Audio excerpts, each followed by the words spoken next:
देखी जहाँ हमेशा ही शिव गुरु बाबा के भक्ति सही पर ऐसा ही नया नया गीत लेके आएंगे। हमारा गीत के आप लोग सब्सक्राइब करब जा।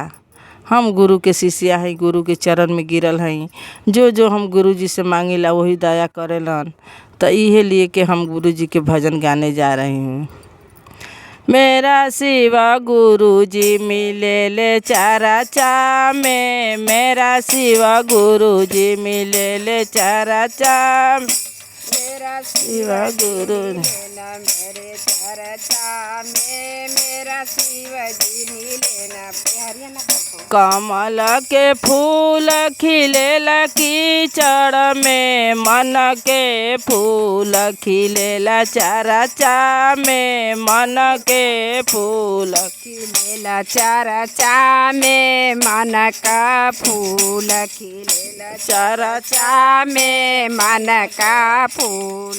मेरा शिवा गुरु जी मिले ले चारा चा में, मेरा शिवा गुरु जी मिला सी गुरु चारा चा में, शिवा गुरु मिला मेरो शिवा चारा चा में।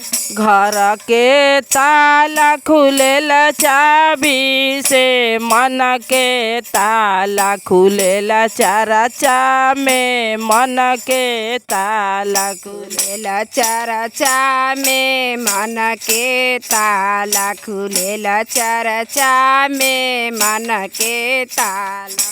अच्छी अच्छी सखिया मिलेली चरचे में, अच्छी अच्छी सखिया मिलेली चरचे में, मेरा शिवा गुरु जी मिले ले चरचे में, मेरा शिवा गुरु जी मिले न चरचा में, मेरे शिव गुरु जी मिले न चरचा में, मेरे शिव गुरु जी।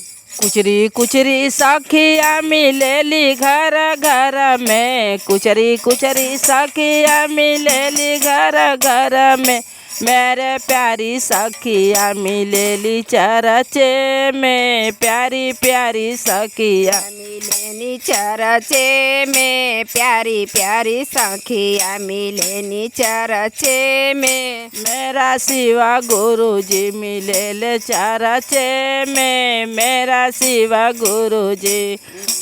हर हर महादेव, मैया भवानी की जय, बोले सच्चे दरबार की जय।